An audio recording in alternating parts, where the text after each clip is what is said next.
অনেকগুলা দিন পর একটা নতুন ভিডিও নিয়ে হাজির হয়েছি আপনাদের সামনে। দেশের অবস্থা তো কেমন ছিল সবাই ভালোভাবে জানেন। এর মধ্যে আসলে ভিডিও করার ইন্টেনশনই ছিল না কোনো ধরনের। এই ভিডিওটা যখন দেশ ভালো ছিল তখন এর করা। মনে হলো এখন তো সবাই কাজে ফিরছে, এখন আমারও ভিডিও মেক করা উচিত, আমারও জমে থাকা ভিডিওগুলা আপনাদের সাথে শেয়ার করা উচিত। এই দিনে ভিডিও করার একটাই কারণ ছিল, কারণ হচ্ছে আমার বাবা মা খুলনা থেকে এসেছিলেন, তাদের জন্য একটু রান্নাবান্নাও করেছিলাম। আমার শ্বশুর শাশুড়ি অলরেডি ঢাকাতেই ছিলেন তারা, আর এই হচ্ছে নিলয় সাহেবের উদ্ভট কাজকাম। সে রাস্তা থেকে একটা পাতা কেটে এনে সেটাকে গাছ লাগাইছে, বাট আদতেও গাছটা হয় নাই। আর এই যে আমার খুব পছন্দের মিষ্টি মহলের মিষ্টি নিয়ে আসছে আম্মু, আম্মু আসবে আর আমার জন্য মিষ্টি দই আনবে না, এটা তো হয়ই না। সো দই ছিল মিষ্টি মহলের, আর এটার মধ্যে ছিল একটা মিষ্টি।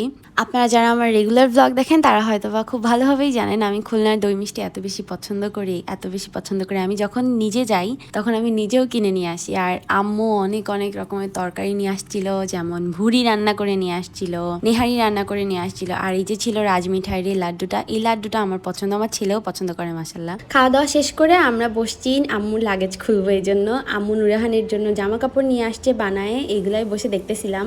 আমার ছেলের জন্মের পর থেকে আমার মা এরকম সুতি জামা বানিয়ে দেয়। আমার ছেলে কখনোই বাইরের জামা কাপড় পরে না, বাসার ভেতরে বেসিক্যালি। আমার ছেলের যেহেতু একটু র্যাশের প্রবলেম আছে, তো আমি চেষ্টা করি সবসময় এরকম সুতি জামা কাপড় পরানোর ওকে। তো এই জন্যই আম্মু এক গাদা জামা কাপড় যখনই ঢাকায় আসে তখনই নিয়ে আসে, কজ ওভাবে তো এই যে দেখেন প্যান্টি মনে হয় 6টা না 7টা নিয়ে আসছিল।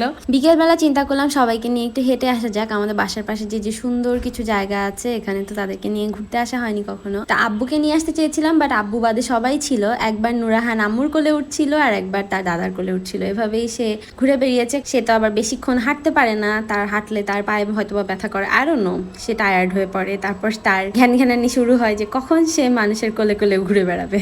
নুরাহান শুধুমাত্র যখন বাইরে বের হয় তখনই তার এরকম ঘ্যানঘ্যানানি প্যানপ্যানানি শুরু হয়, কিন্তু বাসায় থাকতে সে মাসাল্লাহ এরকম কিছুই করে না। আমি জানি না এটা কেন করে, এটার যদি সলিউশন কি সেটাও আমি জানি না আসলে। আর এই যে সন্ধ্যা হয়ে আসছিল, এখন বাসায় ফেরার পালা। বাসায় এসে একটু ফ্রেশ হয়ে নিয়েছি, যেহেতু অনেক হাঁটাহাঁটি করতে হয়, একটু টায়ার্ডও হয়ে যেতে হয়। যাই হোক, বাসায় যেহেতু আমার শ্বশুর শাশুড়ি আব্বু আছে, তো তাদের জন্য একটু নাস্তা বানাচ্ছিলাম। ইজি পিজি আমার নুডলস রেসিপি, সাথে একটু ম্যাঙ্গো জুস করেছি। আমি যেভাবে ম্যাঙ্গো জুস বানাই এটা আমাদের বাসা সবাই অনেক বেশি পছন্দ করে। ইজি পিজি নাস্তা হিসাবে এটা কিন্তু খুব ভালোভাবে চালাই দেওয়া যায়। তারপর আমার শাশুড়ি আর আমার মা মিলে আমাদের জন্য কুলি পিঠা বানাচ্ছিলেন, তো আমি একটু তাদেরকে হেল্প করছিলাম, আর তারা দুইজন বসে বসে আর কি কাজ করছিল। এর মধ্যে আমি এসে দেখি আমার ছেলে ঘরের অবস্থা এরকম 12টা বাজায় রাখছে। তারপরে এই যে সুন্দর পিঠা বানানো হয়ে গেছে। এরকমই যদি ইজি পিজি ভাবে পিঠা বানায় ফেলা যেত, আই উইশ।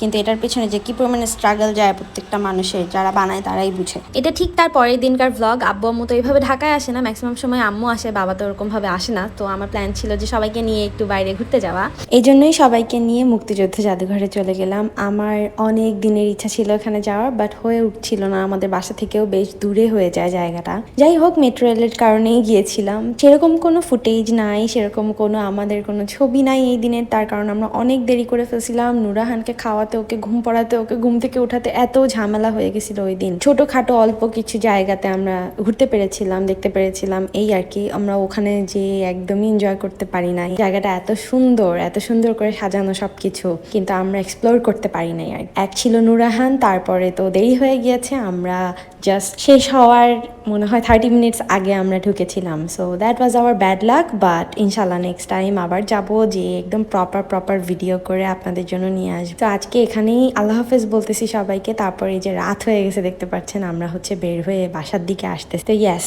সবাই ভালো থাকবেন, আমাদের জন্য দোয়া করবেন। যারা যারা এখনো সাবস্ক্রাইব করেননি, do subscribe my channel. Tata, bye bye.